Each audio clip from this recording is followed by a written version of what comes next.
দাদার পর গ্রেফতার শেখ শাহজাহানের ভাই।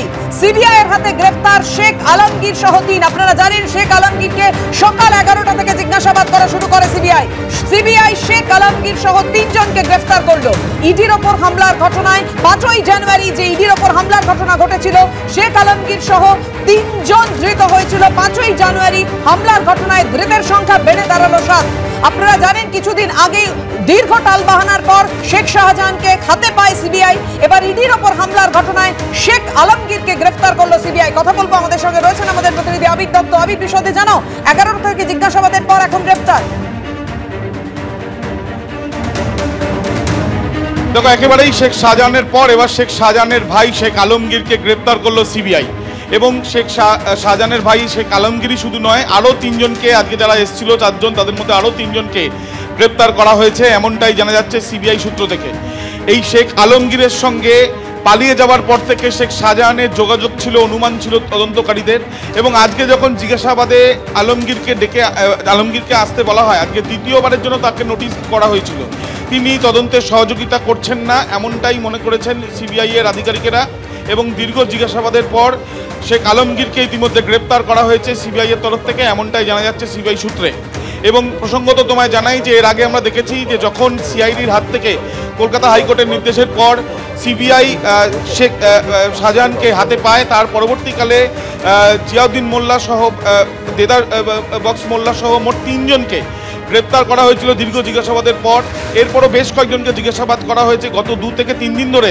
গভীর রাত পর্যন্ত সন্দেশখালীর বিভিন্ন জায়গাতে নোটিশ সার্ভ করার প্রক্রিয়া, সেগুলোও চালিয়েছে সিবিআই এর আধিকারিকেরা। আজকেও তারা বিভিন্ন জায়গায় গিয়েছেন, এমনটাই জানা যাচ্ছে যে যেখানে নোটিশ দেওয়া যায় বা এই তদন্ত এগিয়ে নিয়ে যাওয়ার জন্য তথ্য সংগ্রহ করার প্রক্রিয়া তারা চালাচ্ছেন। সমান্তরালভাবে জিজ্ঞাসাবাদের প্রক্রিয়াও নিজাম প্যালেসে চলছে।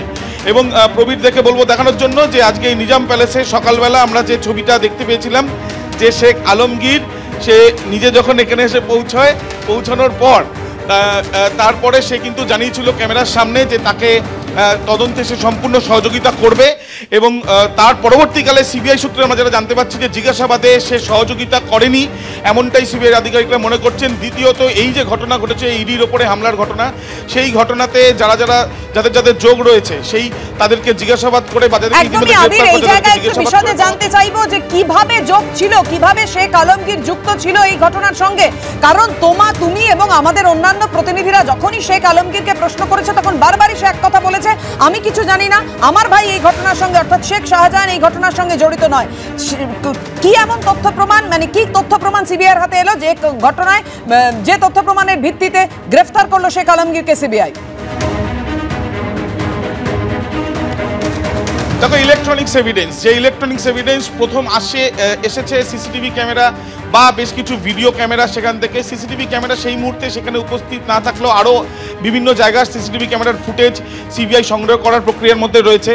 ভিডিও ফুটেজ তারা বিভিন্ন জায়গা থেকে সংগ্রহ করছে, যে ভিডিও ফুটেজ দেখে এর আগে জিয়াউদ্দিন মোল্লাকে গ্রেপ্তার করা হয়েছিল। ভিডিও ফুটেজে যে কজনকে দেখা গিয়েছে তাদেরকে জিজ্ঞাসাবাদের একটা প্রসেস চলছে, সেখান থেকে পাওয়া তথ্য এবং মোবাইল ফোনে কাদের সঙ্গে যোগাযোগ হয়েছিল শেখ শাহজাহানের, সেই তথ্য ইতিমধ্যে সিবিআই এর আধিকারিকরা বিভিন্ন সংস্থার মাধ্যমে তারা জোগাড় করেছেন। এবং সেই বিষয় নিয়ে যখন প্রশ্ন করা হয় শেখ আলমগীরকে, সেই আলমগীরের কিন্তু প্রশ্ন করা হলো, সেই আলমগীরকে তার সদুত্তর মেলেনি বা তিনি তদন্তে সহযোগিতা করছেন না, এমনটা মনে করছে সিবিআই এর একাংশ। এবং সেই জন্য তাকে গ্রেপ্তার করা হয়েছে, এমনটাই আমরা সিবিআই সূত্রে জানতে পারছি। শুধুমাত্র শেখ আলমগীর নয়, আরও শেখ আলমগীর সহ 3 জনকে গ্রেপ্তার করা হয়েছে, এমনটাও সিবিআই সূত্র থেকে আমরা জানতে পারছি। এবং তাদের আজকেই মেডিকেল পরীক্ষা করা হবে, এমনটাই সম্ভাবনা। এবং আগামীকাল তাদেরকে আদালতে পেশ করা হবে, এমনটাও সম্ভাবনার কথা আমরা জানতে পারছি। অর্থাৎ সিবিআই এর জালে একের পর এক এই সন্দেশখালীর ঘটনায় একের পর এক তৃণমূলের নেতারা যারা ওই ঘটনার সঙ্গে যুক্ত, সন্দেশখালীর স্থানীয় নেতারা, তারা বারবার যাদের বিরুদ্ধে অভিযোগ উঠে এসেছে, রাঘব বোয়ালরা, শেখ শাহজাহান বাহিনী, তারা একের পর এক সিবিআই এর জালে।